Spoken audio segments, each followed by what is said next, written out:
हरि ओम नमो नमः राम राम। आप सब जानते हैं मैं तर्कसंज्ञा पढ़ा रहा हूँ। अभी प्रत्यक्ष हो गया, प्रत्यक्ष प्रमाण हो गया। प्रमाण चार प्रकार के होते हैं: प्रत्यक्ष, अनुमान, उपमान और शब्द।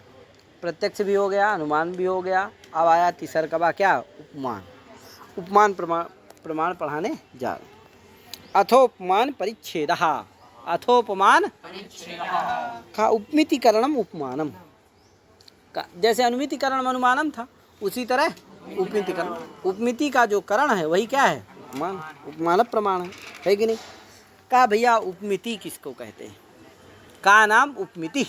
का नाम उपमिति स्त्रीलिंग है भैया, ध्यान देना है। जैसे मति का रूप चलता है उसी तरह उपमिति।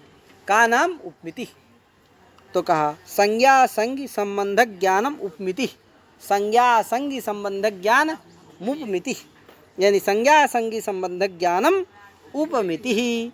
का संज्ञा संगी का जो संबंधक ज्ञान है उसी का नाम है। संज्ञा संगी के संबंधक ज्ञान को क्या कहते हैं? संज्ञा संगी संबंधक ज्ञानम उपमिति। 200 संज्ञा माने होता है पद। संज्ञा माने पद, असंगी माने अर्थ। अरे संगी जिसका नाम होता है अर्थ वो क्या है? संगी है। और संज्ञा क्या है? पद है। जैसे देवदत्त क्या है? संज्ञा है। जिसकी है, जिस अर्थ की, मांस पिंड से पना जो आदमी है उसका नाम क्या है? देवदत्त है। तो संगी क्या हुआ? अर्थ। संज्ञा क्या हुआ? पद। संज्ञा संगी माने पद और अर्थ। असंबंध माने संज्ञा संगी का जो संबंध, यानी कि पद और अर्थ का जो संबंध।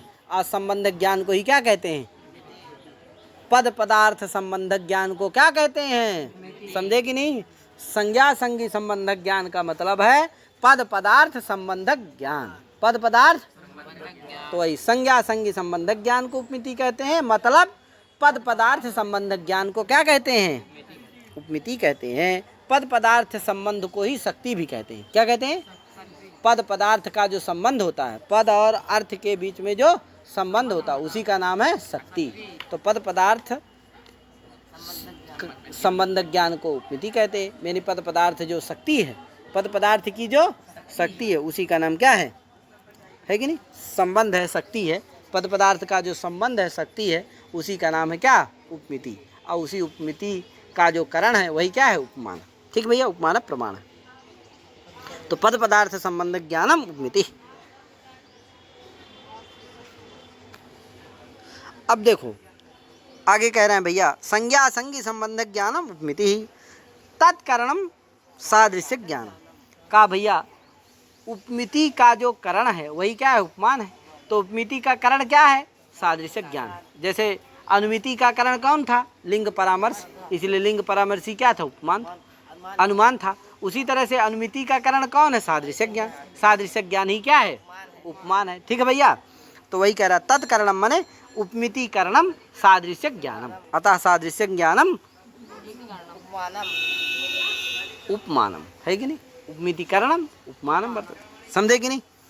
का ठीक है। जो करण होता है वो व्यापारवत होता है। करणम नाम व्यापारवत असाधारणम कारणम करणम। जी महाराज, व्यापारवत असाधारणम कारणम करणम। व्यापारवत असाधारण कारण को क्या कहते हैं? करण कहते हैं। तो जो ये सादृश्य ज्ञान है यह क्या है? करण है। इसका मतलब है कि इसमें क्या होगा? ये व्यापारवत होगा और असाधारण कारण है ये। तो व्यापारवत क्या है? व्यापार क्या चीज़ है? तो कहा व्यापार है अतिदेश वाक्यार्थ स्मरणम आवांतर व्यापारः।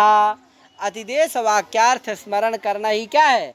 आवांतर व्यापार है। ठीक है भैया। व्यापार का लक्षण है तज्जन्यत्वे सति तज्जन्य जनकत्वम व्यापारः। इसको घटा लेना चाहिए। ठीक है भैया। तो अतिदेश वाक्यार्थ स्मरणम आवांतर व्यापार। अतिदेश वाक्यार्थ का स्मरण करना ही क्या है? व्यापार है। अतिदेश वाक्यार्थ स्मरण आवांतर व्यापार है। ठीक है भैया। तो करण कौन? तीन चीज हो गए, उपमिति, करण यानी उपमान और व्यापार। तीनों हो गए कि नहीं? तो उपमानम नाम अतिदेश वाक्यार्थ ज्ञानम, अतिदेश वाक्यार्थ स्मरणम उपमानम, और अतिदेश वाक्यार्थ स्मरणम व्यापारः। समझ कि नहीं? अतिदेश वाक्यार्थ का स्मरण करना क्या है? व्यापार है। उपमान का नाम क्या है? अतिदेश वाक्यार्थ ज्ञानम है कि नहीं? अतिदेश क्या है? उपमान है। ठीक है। उपमिति फलम, उपमिति क्या है? फल है। ठीक है भैया। अब घटा रहे हैं कि कैसे भैया। तथा ही, तथा ही। अब तथा ही कश्चित गवय शब्द वाच्य पदार्थम जानन कुतश्चिदारण्यक पुरुषात् गो सदृशो गवय इति श्रुत्वा वनं गतो वाक्यार्थम स्मरन् गो सदृशं पिंडम पश्यति तदनन्तरम अयम गवय शब्द वाच्य इति उपमितिरुत्पद्यते। कश्चित गवय, कोई पुरुष है, गवय शब्द वाच्य पदार्थम जानन, गवय शब्द वाच्य जो पदार्थ है, गवय शब्द है, उससे वाच्य क्या होता है? कोई न कोई पदार्थ होता है। गवय शब्द है, उससे वाच्य पदार्थ होगा, क्योंकि शब्द से कोई न कोई अर्थ वाच्य होता है। शब्द, हर शब्द का कोई न कोई अर्थ होता है, समझे कि नहीं? तो शब्द, गवय शब्द है, उसका वाच्य जो अर्थ है, वाच्य जो पदार्थ है, उसको कोई पुरुष क्या नहीं करता है? नहीं जानता है, समझे कि नहीं? गवय शब्द वाच्य पदार्थम अजानन, कश्चित पुरुषः गवय शब्द वाच्य जो पदार्थ है उसको नहीं जानता, समझे कि नहीं? गवय शब्द वाच्य पदार्थम अजानन कश्चित पुरुषः, है कि नहीं? कोई पुरुष गवय शब्द वाच्य पदार्थ को न जानते हुए कुतश्चिद आरण्यक पुरुषात्, कहीं से, किसी आरण्यक पुरुष से, यानी जो वनवासी पुरुष होता है, यानी वनों में विचरण करता है कि नहीं? वन में विचरण करता है, लकड़ी काटने जाता है, वहाँ गाय चराता है, भैंस चराता है, छेरी चराता है कि नहीं? ऐसा जो क्या आरण्यक पुरुष है, तपस्या करता है भैया, तपस्या भी कर सकता है, ठीक है। तो ऐसा जो आरण्यक पुरुष है, उससे सुना, क्या सुना? गो सदृशो गवयः इति श्रुत्वा, ऐसा सुना। क्या सुना था? ये सुना, गो सदृशो गवयः। तब उसको पता चल गया गवय जो होता है वो क्या होता है? गो सदृश होता है। क्या होता है? यानी गऊ के सदृश होता है। भैंस के सदृश, हाथी के सदृश, चींटी के सदृश, किसके सदृश होता है? गो सदृशो होता है। गो सदृशो गवयः इति श्रुत्वा, ये सुन करके, कहे किससे सुना? आरण्यक पुरुष से सुना। कौन सुना? कुतश्चित, कश्चित गवय शब्द वाच्य पदार्थम अजानन, है कि नहीं? गवय, कश्चित जो पुरुष है वो गवय शब्द वाच्य पदार्थ को न जानते हुए क्या किया? कुतश्चित, कहीं से, आरण्यक पुरुष से उसने सुना। क्या सुना? इति श्रुत्वा, ये सुन करके, श्रुत्वा माने ये सुन करके क्या कहा गया भैया? वनम गतः, कहाँ चला गया? सीधे वन में चला गया। कहाँ गया? वनम गतः, वन में गया।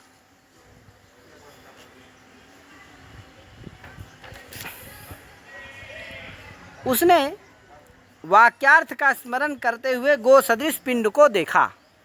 वाक्यार्थम स्मरण गो सदृशम पिंडम पश्यति, गो सदृश पिंड को देखते हुए उसने वाक्यार्थ का स्मरण किया, गो सदृश पिंड को देखा, है कि नहीं? वहाँ जाकर के एक पशु विशेष था, वो दौड़ भाग रहे थे इधर उधर।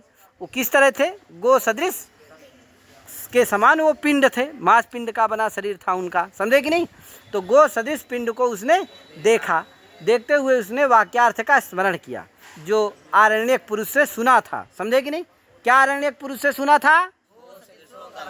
इस वाक्यार्थ को सुना था। इसको क्या किया उसने? वाक्यार्थ का स्मरण किया। किसको देखते हुए? गो सदृशम पिंडम पश्यत, गो सदृश पिंड को देखते हुए क्या किया उसने? कौने वाक्यार्थ का स्मरण किया? इस वाक्यार्थ का स्मरण किया। तदनंतर पहले क्या किया उसने? गो सदृश माने गो सदृश जो पिंड है उसको देखा, वाक्यार्थ का स्मरण किया। इसके बाद क्या हुआ उसको? अयम तदनंतरम, इसके बाद उसको क्या ज्ञान हुआ? अयम गवय शब्द वाच्य, ये ज्ञान हो गया। यही ज्ञान क्या है? उपमिति। अयम गवय शब्द वाच्य, ये ज्ञान ही क्या है? उपमिति। समझे कि नहीं? तो पहले उसने गवय शब्द गो सदृश पिंड को देखा, गवय, फिर उसने गो सदृशो गवय इस वाक्य का स्मरण किया। इसके बाद क्या हो गया? अयम गवय शब्द वाच्य, ये उपमिति उसको हो गई। ठीक है भैया? इसका मतलब देखो, अयम गवय शब्द वाच्य, ये उपमिति है, फल है। ये क्या है? उपमिति है, फल है। और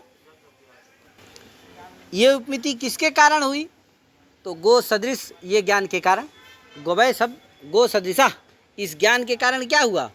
ये उपमिति हुई। अतः गो सदृश सादृश्य ज्ञान क्या हुआ? उपमिति का कारण है। ठीक है ना, उपमिति का। और अवान्तर व्यापार क्या हुआ? वाक्यार्थ का स्मरण। ठीक है ना भैया। अब देखो अवान्तर व्यापार क्या हुआ? वाक्यार्थ का स्मरण। उसमें क्या ले जाना है? व्यापार के लक्षण को ले जाना है। व्यापार का लक्षण क्या है? तज्जन्यत्वे सति तज्जन्य जनकत्वम। देखो घटाओ, जैसे यहाँ एक जगह घटाओ, कहाँ?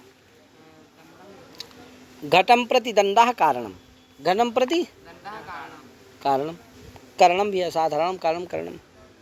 उसमें व्यापार है, क्या है? भ्रमी रूप व्यापार है। क्या है? व्यापार। व्यापार के लक्षण में ले जाओ, तज्जन्यत्वे से तज्जन्य जनकत्व। तो तत् मने कौन हो गया? दंड। उससे जन्य कौन है? भ्रमी, घूमना इत्यादि। वो क्या है? दंड ही से ना है। तो दंड से क्या है? वो जन्य है। तो तज्जन्य तो कहाँ चला गया? भ्रमी में चला गया। फिर तज्जन्य जनकत्व, तत् माने दंड, उससे जन्य क्या है? घट। उसका जनक कौन है? भ्रमी, क्योंकि जब घूमेगा भ्रमी होगी तभी ना वो घट उत्पन्न होगा। तो तत् माने दंड, उससे जन्य कौन हुआ? घट। उसका जनकत्व कहाँ चला गया? भ्रमी में। अतः तज्जन्य जनकत्व भी कहाँ चला गया? भ्रमी में। इसे भ्रमी क्या है? व्यापार है। समझ गए ना? उसी तरह यहाँ पर घटाना है। कहाँ? इस वाक्यार्थ स्मरण रूप व्यापार में लक्षण ले जाना है। तो करण कौन है यहाँ? सादृश्य ज्ञान। क्या हुआ? करण है। फल क्या है? वहाँ घट फल था, यहाँ क्या है? अयम गवय शब्द वाच्य। ये उपमिति क्या है? फल है। समझे कि नहीं? तो तत् माने कौन हो गया? सादृश्य ज्ञान। उससे जन्य क्या है? ये वाक्यार्थ स्मरण। नहीं, गो सदृशो, गो सदृशो गवय। ये जो वाक्यार्थ स्मरण है ये क्या है? सादृश्य ज्ञान से जन्य। और सादृश्य ज्ञान से जन्य क्या है? अयम गवय शब्दवाच्य उपमिति। उसका जनक भी कौन है? वाक्यार्थ स्मरण। ठीक है, वाक्यार्थ स्मरण। इसी वाक्यार्थ स्मरण में क्या हो गया? तज्जन्यत्वे सति तज्जन्य जनकत्व चला गया। इसलिए वाक्यार्थ स्मरण क्या है? व्यापार। ठीक भैया, तो इस तरह से घटा लेना। इसको एक बार और हम पढ़ाएंगे। इसमें पदकृत्य आदि में बहुत अच्छा लिखा हुआ है, तो इसको हम फिर पढ़ाएंगे कभी। आए भैया, आगे चलते हैं। तो ये हो गया इति उपमानम। ये क्या हो गया? उपमान पूर्ण हो गया। ठीक भैया। इसमें थोड़ा भैया ये ध्यान, कुतश्चित क्या लिखा था? कश्चित गवय सब पदार्थ। कश्चित का मतलब उपमातृत्वेन, उपमातृत्वेन अभिमतः पुरुषः, यानी कि जिसको उपमिति करना है ऐसा पुरुष। जैसे आपको उपमिति करना है तो आप गवय शब्द को नहीं जानते हो, आपको जानना है, तो आपके लिए क्या? अब कोई क्या किया? कश्चित आरण्यक पुरुषार्थ, माने कोई उपदेष्टा है, आपको बता दिया। नहीं, आप पूछे उससे, बता दिया उसने। क्या? गो सदृशो गवय। गो सदृश क्या होता है? गवय होता है। समझे कि नहीं? ये बताया, आप देखे नहीं थे अभी तक कि क्या है गवय, कैसा होता है, तो अब वो बता दिया गो सदृशो गवय। अब आप जंगल में गए, ये सुन करके कहाँ गए? जंगल में गए। अब जंगल में गए तो वहाँ क्या किया आपने? गो सदृशम पिंडम पश्यति, गो सदृशम पिंडम पश्यति, गो सदृश पिंड को देखा। तब आपने, वाक्यार्थम स्मरण नहीं है, वाक्यार्थम स्मरिष्यन है। क्या है? वर्तमान सामीप्य, वर्तमान वा सिल्लट हो गया है। गो सदृश पिंड को पहले देखा, फिर जा कर के क्या हुआ? का स्मरण किया। समझे कि नहीं? गो सदृश पिंड को देखने के बाद क्या किया? किसका? गो सदृशो गवय। उपदेष्टा पुरुष ने, आरण्यक पुरुष से जो सुना था उसका आपने क्या किया? स्मरण किया कि गो सदृशो, इस वाक्यार्थ का स्मरण किया। इसके बाद आपको क्या हुई? उपमिति हुई। किसकी? अयम गवय शब्द वाच्य। इसका मतलब पहले क्या किया? गो सदृश पिंड को, फिर अब अयम गवय शब्द वाच्य, ये उपमिति हुई। ठीक है भैया। प्रथम क्षण में ध्यान रखना, गो सदृश पिंड का दर्शन। दूसरे क्षण में गो सदृशो गवय, इस वाक्यार्थ का।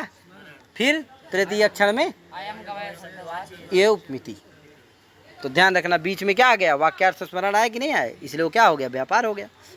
और फिर क्या हुई? उपमिति हुई। इसका कारण कौन हो गया? गो सदृश पिंड, यानी वही सादृश्य ज्ञान। समझे कि नहीं? गो सदृश पिंड का दर्शन, यानी कि सादृश्य ज्ञान। इसलिए सादृश्य ज्ञान ही क्या है? उपमान है। सादृश्य ज्ञान क्या हो गया? उपमिति का कारण है, उपमान हो गया। और वाक्यार्थ स्मरण क्या हो गया? व्यापार हो गया। समझे कि नहीं? तदनंतरम का मतलब है, तदनंतरम का मतलब है गो सदृश पिंड दर्शन, गो सदृश सादृश्य दर्शन जन्य वाक्यार्थ स्मरणानंतरम, है कि नहीं? सादृश्य दर्शन जन्य जो वाक्यार्थ स्मरण, और उसके अनंतर क्या हुआ? गवय शब्द वाचा ये उपमिति हुई। ठीक है भैया? तदनंतरम का मतलब समझे रहिएगा। क्या? सादृश्य दर्शन जन्य जो वाक्यार्थ स्मरण, और तदनंतर क्या हुआ?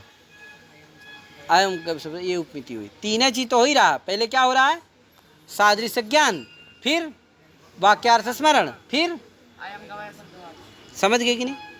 सादृश्य दर्शन, है कि नहीं? सादृश्य का गो सदृश पिंड का दर्शन, तो गो सादृश्य दर्शन, फिर वाक्यार्थ का स्मरण, फिर उपमिति हो रही। तीन शब्द हो रहा है। तो तदनंतर का मतलब क्या हो गया?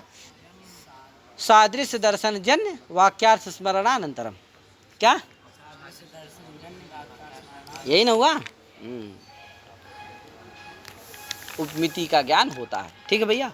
यानी उपमिति कब होती है? सादृश्य दर्शन जन्य वाक्यार्थ स्मरणानंतरम उपमिति भवति। समझ गए कि नहीं? तो इस तरह से इसको समझ लेना चाहिए। इसको और बताएंगे फिर। ठीक है? तो अभी आज इतने बता रहे हैं। राम राम।